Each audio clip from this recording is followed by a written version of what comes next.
सो way guys, आज की हमारी जो कहानी है वो बहुत ही दिलचस्प होने वाली है, क्योंकि इसमें दुनिया के सारे लोग खुदकुशी कर रहे थे। आखिर पूरी दुनिया में लोग ऐसा क्यों कर रहे थे, ये जानने के लिए आप इस वीडियो के एंड तक बने रहे। कहानी की शुरुआत में हम सेबास्टियन नाम के एक हाइड्रो पावर प्लांट इंजीनियर को देखते हैं। वो अपनी बेटी एना की आंखों पर पट्टी बांधकर उसे एक स्केटिंग रिंक में लेकर जाता है और उसे स्केटिंग शूज देता है। एना को स्केटिंग का बहुत शौक था, लेकिन महीनों से उसने स्केटिंग नहीं की थी, इसीलिए आज वो बहुत खुश होती है। सेबास्टियन और एना दोनों स्केटिंग करते हुए खूब एंजॉय कर रहे थे, लेकिन तभी एकदम से उन्हें किसी चीज की आवाज सुनाई देती है, जिसे सुनते ही वो दोनों अलर्ट हो जाते हैं और धीरे धीरे उस जगह से बाहर निकलने लगते हैं। लेकिन तभी कुछ अंधे लोग सेबास्टियन को पकड़कर उसे मारने लगते हैं। ये अंधे तो जरूर थे, लेकिन ये अपने सिक्स सेंस से सेबास्टियन का पता आसानी से लगा सकते थे। वो सेबास्टियन को बहुत मारते हैं और फिर उससे उसका सारा खाना छीन कर वहाँ से भाग जाते हैं। लेकिन ये लोग एना को सेंस नहीं कर पाते, इसीलिए वो उसे कोई नुकसान भी नहीं पहुँचाते। जिसके बाद सेबास्टियन वहाँ से बाहर जाने लगता है, लेकिन बाहर जाने से पहले सेबास्टियन अपने आंखों पर एक ब्लैकआउट गॉगल्स को लगाता है। इससे वो बाहर की दुनिया में किसी भी चीज को देख नहीं सकता।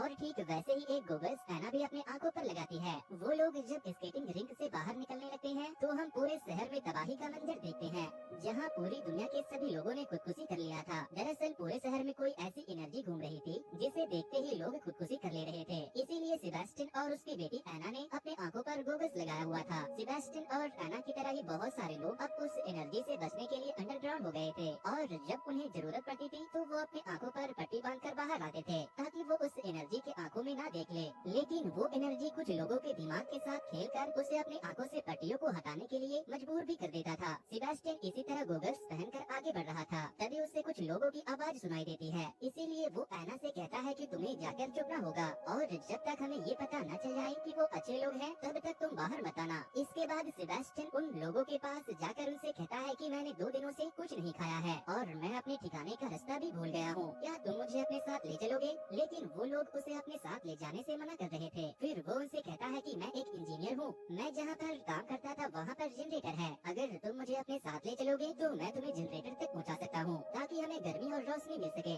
तभी उन्हें वहाँ पर उस एनर्जी के आने का एहसास होने लगता है, इसीलिए वो लोग सेबास्टियन को भी अपने साथ आने के लिए कहते हैं। उन लोगों ने आने जाने के लिए अपने शेल्टर तक एक रस्सी बांध रखी थी, ताकि वो रास्ता न भूल जाए। उन लोगों ने जिस जगह पर अपना ठिकाना बनाया था वो एक बहुत बड़ी बस मैन्युफैक्चरिंग कंपनी थी, जहाँ पर वो एनर्जी नहीं पहुँच सकती थी। खैर वो लोग सेबास्टियन को वहाँ मौजूद एक डॉक्टर के पास लेकर जाते हैं, क्योंकि स्केटिंग रिंक में उन अंधे लोगों से मार खाने के बाद सेबास्टियन इंजर्ड हो गया था। डॉक्टर लिली सेबास्टियन की आंखों पर टाके लगाती है। वो सेबास्टियन का इलाज करने के बाद उसे खाना भी देती है। तभी सेबास्टियन की नजर वहाँ मौजूद एक आदमी पर पड़ती है, जिसने अपने आप को उससे बचाने के लिए अंधा कर लिया था। हालांकि उसके पूरे परिवार ने भी उस एनर्जी को देखने के बाद खुदकुशी कर ली थी, जिसे याद करके वो बहुत दुखी होता है और अपने जिंदा होने पर अफसोस भी करता है।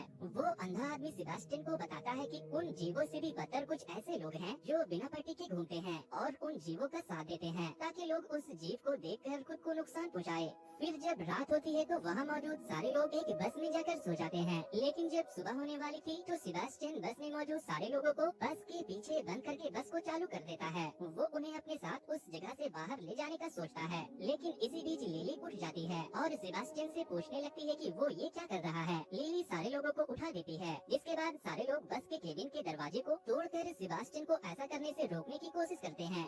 लेकिन सेबास्टियन उस जगह की दीवार तोड़कर बस को बाहर ले आता है और बाहर आते ही उस बस का एक्सीडेंट हो जाता है। खैर सारे लोग इस एक्सीडेंट में जिंदा बच जाते हैं, लेकिन तभी वहाँ पर वो एनर्जी पहुँच जाती है, जिसे देखने के बाद सबसे पहले वो आदमी खुद की जान ले लेता है, जिसने सेबास्टियन को अपने साथ अपने ठिकाने पर ले गया था। जब वो आदमी मरता है तो उसके अंदर से एक एनर्जी निकलती है, लेकिन डॉक्टर लिली खुद को बचाने के लिए अपनी आंखों को बंद कर लेती है, जिसके बाद सेबास्टियन जबरदस्ती उसकी आंखों को खोलकर उसे उस एनर्जी को दिखाता है, और उससे देखने के बाद वो डॉक्टर भी खुदकुशी कर लेती है। इसी तरह सारे लोग मारे जाते हैं, मगर वो अंधा आदमी जिंदा बच जाता है, जो कि उस एनर्जी को देख नहीं सकता था।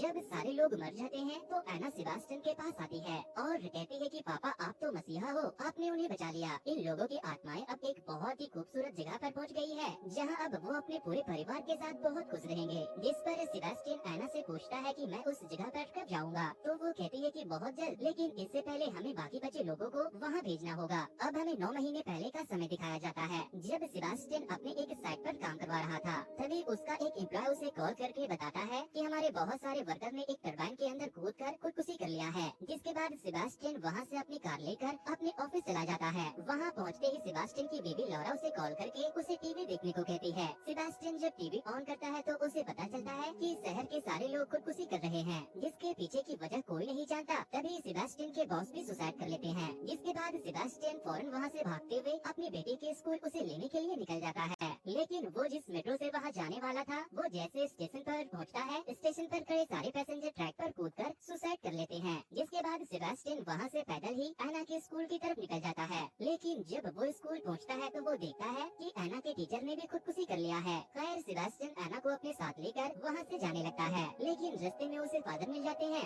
जो उससे पूछते हैं कि तुम कहाँ जा रहे हो, क्या तुम उसे देखना नहीं चाहते? जिस पर सेबास्टियन पूछता है कि ये तुम क्या कह रहे हो? फादर कहते हैं कि मैं उसकी बात कर रहा हूँ जिसका इंतजार मैंने बचपन से किया है। हम नीच इंसानों की इतनी भी औकात नहीं है कि हम ईश्वर की आंखों में आंखें मिला सके। लेकिन अब जब ईश्वर के दूत हमारे धरती पर आए हैं तो हम इंसानों के लिए इससे बढ़कर और क्या हो सकता है। इतना कहकर फादर भी वहाँ से चले जाते हैं। और फादर के जाने के बाद सेबास्टियन अपनी बेटी को एक पेंडेंट देता है और उससे कहता है कि चाहे कुछ भी हो जाए, इस पर से अपना ध्यान मत हटाना। और फिर एना को अपनी कोट उड़ाकर उस जगह से बाहर लेकर चला जाता है जहाँ लौरा यानी सेबास्टियन की वाइफ कार लेकर उन दोनों को वहाँ से ले जाने आई थी। लेकिन तभी एक कार लौरा को टक्कर मार देती है, जिससे लौरा का वहीं पर काम तमाम हो जाता है। अब हमें वापस से प्रेजेंट का सीन दिखाया जाता है। सेबास्टियन एना के साथ शहर में जिंदा बचे हुए लोगों को ढूंढ रहा था। तभी उसे कुछ लोग दिखाई देते हैं। वो उन्हें देखते ही अपनी आंखों पर ब्लैकआउट गॉगल्स लगाकर उनकी तरफ बढ़ने लगता है। लेकिन तभी उनका पेट डॉग सेबास्टियन के ऊपर हमला कर देता है। जिसके बाद वो लोग सेबास्टियन से उसके बारे में पूछते हैं तो वो कहता है कि मैं एक इंजीनियर हूँ, मैं रास्ता भटक गया हूँ, अगर तुम मुझे अपने साथ ले चलोगे तो मैं तुम्हें जनरेटर के बारे में बता सकता हूँ। तभी वहाँ पर वो एनर्जी आने लगती है। जिसके बाद वो लोग उसे अपने साथ अपने ठिकाने पर लेकर जाते हैं, जो कि एक बॉम्ब शेल्टर था जहाँ पर वो एनर्जी नहीं पहुँच सकती थी।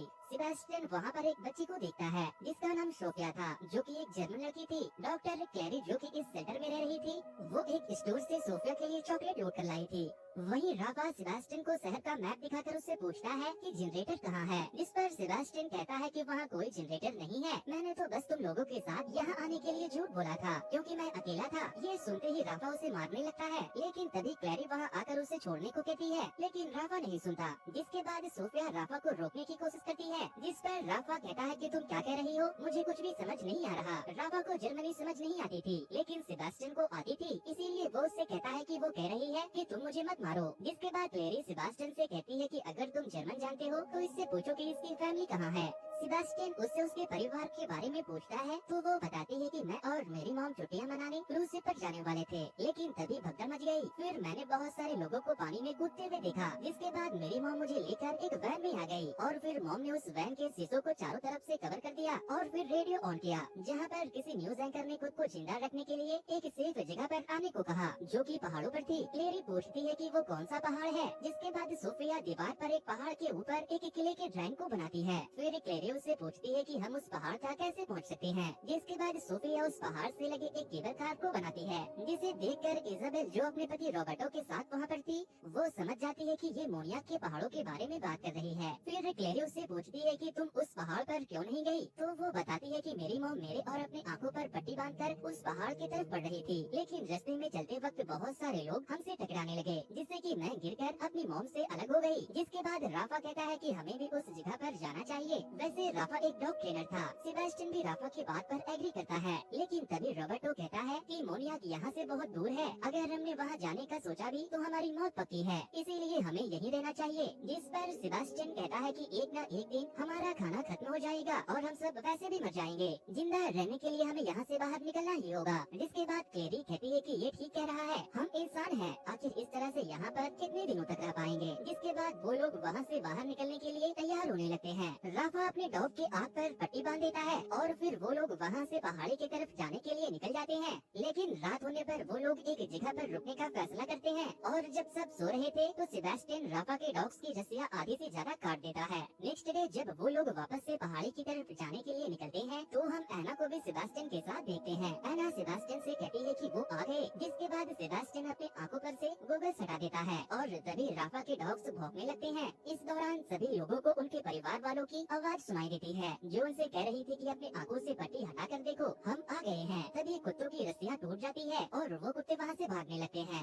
राफा अपने कुत्तों को ढूंढते हुए उनके पीछे जाता है। वहीं सोफिया को उसकी मॉम की आवाज सुनाई दे रही थी, इसीलिए वो अपनी आंखों की पट्टियों को हटाने वाली थी, लेकिन तभी ऑक्टेविया उसे आकर पकड़ लेता है। वहीं राफा को ऐसा लगता है कि शायद कोई उसके डॉग को मार रहा है, इसीलिए वो अपनी आंखों से जैसे ही पट्टी को हटाता है उसे वो एनर्जी दिख जाती है, जिसे देखते ही वो सुसाइड कर लेता है और फिर उसके कुत्ते भी उस एनर्जी को देखकर भौंकने लगते हैं। जिसके बाद रॉबर्टो कुत्तों को अपने पास लाने की कोशिश करता है, लेकिन वो उसे काट लेते हैं। जिसके बाद ऑक्टेविया जल्दी जल्दी सबको एक घर में छुपने के लिए अंदर बुला लेता है। सेबास्टियन भी उन लोगों के साथ अंदर चला जाता है। क्लेरी और बाकी के लोग भी राफा के मरने के बाद बहुत ज्यादा डर जाते हैं। ऑक्टेविया सबसे कहता है कि वो जो कुछ भी है उससे हमारी कमजोरी का पता है, इसीलिए वो हमारे दिमाग के साथ खेलकर हमारी पट्टियां उतारने के लिए मजबूर कर रहा है। सोफिया भी बहुत डरी हुई थी, इसीलिए सेबास्टियन उसे एना का वो पेंडेंट दे देता है और उसे उस पर भरोसा करने को कहता है। थोड़ी देर के बाद एना सेबास्टियन से मिलने के लिए आती है और उससे कहती है कि वो पेंडेंट मेरा था, आपने उसे क्यों दे दिया, वो आपकी बेटी नहीं सिर्फ एक रूह है। तभी वहाँ पर क्लेरी आ जाती है और उसके आते ही एना वहाँ से गायब हो जाती है। क्लेरी सेबास्टियन से कहती है कि वो चीज हमारे अपनों की तरह बिहेव करती है और हमारे अपने की तरह बात करती है। तभी एना सेबास्टियन से कहती है कि इसके बातों पर ध्यान मत दो, ये आपके ईश्वर के प्रति भरोसे को तोड़ना चाहती है। लेकिन सेबास्टियन के अलावा एना को कोई और देख और सुन नहीं सकता था। तभी रॉबर्टो की तबीयत बिगड़ने लगती है क्योंकि उसके शरीर में कुत्ते के काटने के बाद इन्फेक्शन बढ़ गया था, इसीलिए सारे लोग उस घर में रॉबर्टो के लिए मेडिसिन ढूंढने के लिए जाते हैं। वो सारे लोग अपने अपनी आंखों पर पट्टी लगाकर घर के अलग अलग हिस्सों में मेडिसिन ढूंढने लगते हैं। तभी सेबास्टियन ऑक्टेविया से कहता है कि मुझे कुछ मिला है, यहाँ तुम अपनी पट्टी उतार सकते हो। लेकिन ऑक्टेविया जैसे ही अपनी पट्टी उतारता है वो उस एनर्जी को देखने के बाद खुद को स्टॉप करके मार देता है क्योंकि उस कमरे की खिड़की खुली रह गई थी। जिसके बाद सेबास्टियन चिल्लाने लगता है। उसके चिल्लाने की आवाज सुनकर क्लेरी वहाँ आती है तो उसे अपने भाई की आवाज सुनाई देती है जो उसे पट्टी हटाने को कह रही थी, लेकिन क्लेरी वहाँ से जाने लगती है। तभी एना सेबास्टियन से क्लेरी की पट्टी हटाने को कहती है, लेकिन सेबास्टियन ऐसा नहीं करता। नेक्स्ट डे वो सारे लोग वापस से पहाड़ी की तरफ जाने लगते हैं। तभी वहाँ पर कुछ लोग उन्हें देख लेते हैं, इसीलिए उन्हें वहाँ से भागना पड़ जाता है। लेकिन भागते वक्त रॉबर्टो वहीं गिर जाता है। उसकी बीवी अमेलिया उसे उठाने लगती है तो वो कहता है कि अब मेरा वक्त आ गया है।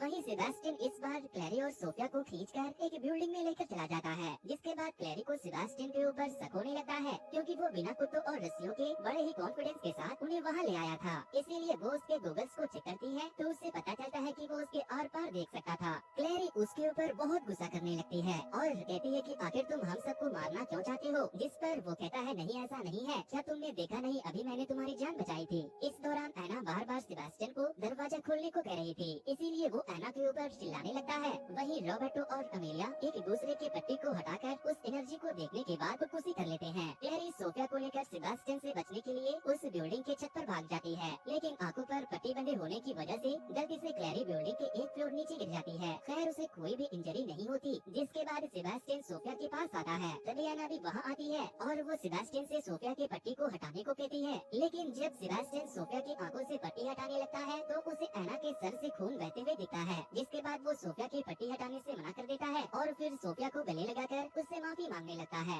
अब हमें पास्ट का एक सीन दिखाया जाता है जहाँ फादर और उसके लोग सेबास्टियन और आना को बंदी बना लेते हैं और फिर फादर एना के सर पर एक आँख को बनाकर उसकी आँख खोल देते हैं। जिसके बाद एना सुसाइड कर लेती है और उसके बाद जो एना सेबास्टियन के साथ थी वो एना की आत्मा थी जो फादर के कहने पर सेबास्टियन से लोगों की आंखों पर से पट्टी को हटवा रही थी और उससे ये कह रही थी कि वो उनकी आत्माओं को आजाद कर रहा है। अब हमें वापस से प्रेजेंट टाइम का सीन दिखाया जाता है। सेबास्टियन क्लेरी और सोफिया को अपने साथ बिल्डिंग के अंदर लेकर जाता है और उनसे माफी मांगते हुए बताता है कि उन लोगों ने मेरी बेटी का इस्तेमाल करके मेरे द्वारा बहुत सारे छुपे हुए लोगों की जान ली, लेकिन अब मैं समझ गया हूँ कि वो भगवान के दूत नहीं है क्योंकि उन्हीं लोगों ने मेरी बेटी एना को मारा है, इसीलिए अब मुझे तुम्हारी मदद करने दो। तभी वहाँ पर फादर के कुछ लोग आ जाते हैं, इसीलिए सेबास्टियन उन्हें अपने साथ एक कार में बैठाकर वहाँ से पहाड़ी की तरफ निकल जाता है। जिसके बाद फादर और उसके लोग उन लोगों का पीछा करने लगते हैं। सेबास्टियन सोफिया और क्लेरी को लेकर सीधे केबल कार के पास पहुँच जाता है और अपनी कार को सीधे केबल कार के एंट्रेंस पर पार करके उसके पेट्रोल टैंक में आग लगा देता है, जिससे कि फादर के बहुत सारे आदमी मारे जाते हैं। जिसके बाद सेबास्टियन क्लेरी से कहता है कि तुम सोफिया को यहाँ से लेकर चले जाओ, मुझे इन लोगों को रोकना होगा। क्लेरी सोफिया को लेकर केबल कार की तरफ जाने लगती है और सेबास्टियन फादर को सोफिया और क्लेरी के पीछे जाने से रोकने लगता है।